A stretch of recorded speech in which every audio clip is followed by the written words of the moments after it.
Hi అండి. Welcome to Bobbili Anitha's kitchen. నేను అనిత. ఈరోజు మన రెసిపీ ఏంటంటే నేతి బీర కర్రీ. నేతి బీరతో ఈజీగా, సింపుల్గా, టేస్టీగా మనము కర్రీ ఎలా చేసుకోవాలో ఈరోజు చూద్దామండి. ఈ కర్రీ టమాటా కాంబినేషన్తో చేస్తే చాలా బాగుంటుంది. గ్రేవీగా అన్నంలో, చపాతీలో, పూరీలో కూడా మనము తినొచ్చు. ఈ కర్రీ ఎలా చేయాలో కావలసిన పదార్థాలు ఏంటో ఇప్పుడు మనం చూద్దామండి. నేను 2 నేతి బీరకాయలు తీసుకున్నానండి. 1/2 కేజీ ఉంటాయి ఇవి. నేను మన టెర్రస్ గార్డెన్లో వచ్చిన పంట అన్నమాట. ఆర్గానిక్ పంట. మన మిద్దె తోటలో ఆర్గానిక్గా పెంచుకున్న నేతి బీరకాయలు. ఈజీగా మనము ఇలా కర్రీ చేసుకోవచ్చండి. ఇవి ఊరికేనే మంచిగా మగ్గిపోతాయి. ఎక్కువ టైం పట్టదండి కర్రీకి. చూడండి ఎంత లేతగా ఉన్నదో.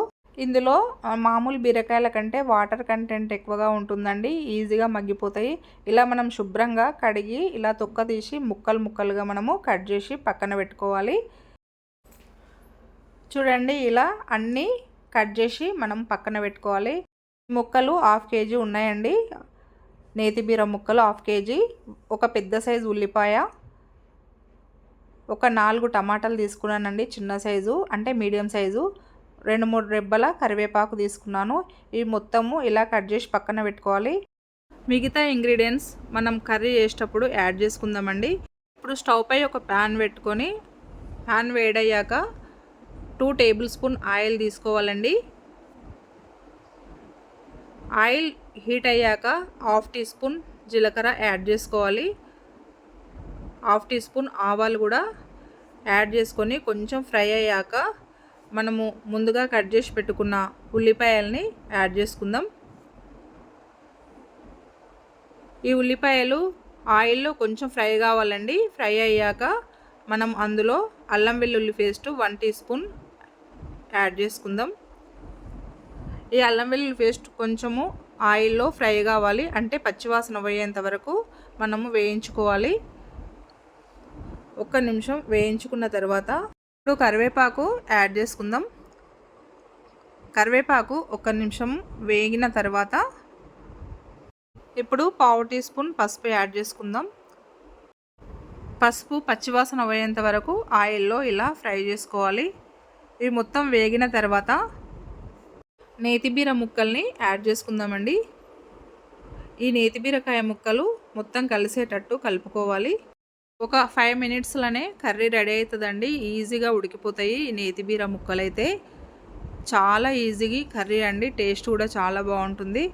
ఇప్పుడు కలుపుకున్న తర్వాత ఒక 2 నిమిషాలు అయితే మూత పెట్టుకుందామండి. ఒక 2 నిమిషాలు మనము చిన్న మంట మీద ఉడికించుకుందాం. ఇప్పుడు చూద్దామండి. చూడండి వాటర్ అయితే ఎట్లొచ్చేసినాయో. ఈ కర్రీ వాటర్ కంటెంట్ ఉండే కర్రీ కదండి. చాలా వాటర్ అందులోనే మంచిగా వచ్చేస్తాయి. మనం పైనుంచి పోయాల్సిన అవసరం లేదు. వాటర్ అయితే ఒక్క చుక్క కూడా మనము కర్రీలో పోయాల్సిన అవసరం లేదండి. అందులోనే వాటర్ మొత్తము వచ్చేస్తాయి. మళ్ళీ 2 నిమిషాల తర్వాత చూడండి ఇంకా కొన్ని వాటర్ యాడ్ అయ్యాయి. అంటే మనం స్టవ్ సిమ్లో పెట్టి మనం ఉడికిస్తున్నాం కదండి. అందుకే వాటర్ అయితే ఇట్లా ఫామ్ అవుతున్నాయి. ఈ వాటర్ తోటే కర్రీ మొత్తం ఉడికిపోతుందండి. ఇప్పుడు ముక్కలు కొంచెం ఉడికినాయి కదా. ఇప్పుడు కొంచెం కర్రీలో కారం వేసుకుందాము. తగినంత కారం వేసుకోవాలి. అండ్ ఉప్పు కూడా తగినంత యాడ్ చేసుకోవాలండి. ఇప్పుడు మొత్తం కలిసేటట్టు కలుపుకుందాం. ఉప్పు కారం బీర ముక్కలకు పట్టేటట్టు కలుపుకోవాలండి. ఇప్పుడు టమాటా ముక్కల్ని యాడ్ చేసుకుందాం. ఈ టమాటా ముక్కలు కూడా తొందరగా మగ్గిపోతాయి. ఒక 2 నిమిషాల్లో మగ్గిపోతాయండి. ఆల్మోస్ట్ ఒక 2 నిమిషాల్లో కర్రీ అయితే రెడీ అయిపోతుంది. ఇప్పుడు మనము మూత పెట్టి స్టవ్ కొంచెం హైలో పెట్టాలి. హైలో పెట్టి 2 నిమిషాలు ఉడికించుకోవాలండి. ఎందుకంటే వాటర్ కంటెంట్ ఎక్కువగా ఉంది కర్రీలో.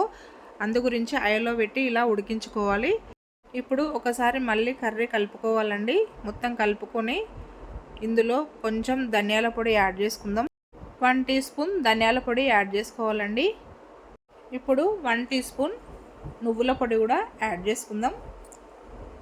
నువ్వుల పొడి 1 టీ స్పూన్ వేసుకున్న తర్వాత మొత్తం కలిసేటట్టు కలుపుకోవాలండి. నువ్వుల పొడి ధనియాల పొడి యాడ్ చేసాం కదండి. కొంచెం అవి మగ్గేంత వరకు 1/2 మినిట్ మూత పెట్టి మళ్ళీ స్టవ్ సిమ్లో పెడదామండి. చూడండి కర్రీ అయితే రెడీ అయిపోయింది. ఇక సర్వింగ్ బౌల్లోకి మార్చుకుందామండి. ఇంతేనండి, ఈజీగా సింపుల్గా రెడీ అయ్యే కర్రీ అనమాట. నేతిబీర కర్రీ చాలా టేస్ట్గా ఉంటుందండి. మీరు కూడా నేతి బీరకాయలు దొరికితే మీరు ఇట్లా ట్రై చేయండి. ఎక్కువ పొడులు వేయకుండా సింపుల్గా మామూలుగా నువ్వుల పొడి ఒకటి యాడ్ చేసిన, ధనియాల పొడి ఒకటి యాడ్ చేసి కర్రీ చేశానండి.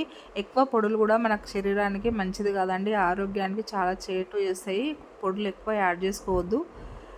చూడండి మొత్తం నేతిబీర కర్రీ అయితే రెడీ అయిపోయింది. సర్వింగ్ బౌల్లోకి మార్చుకుంటున్నాను. మీరు కూడా ట్రై చేయండి. ఎలా ఉందండి నేతిబీర కర్రీ?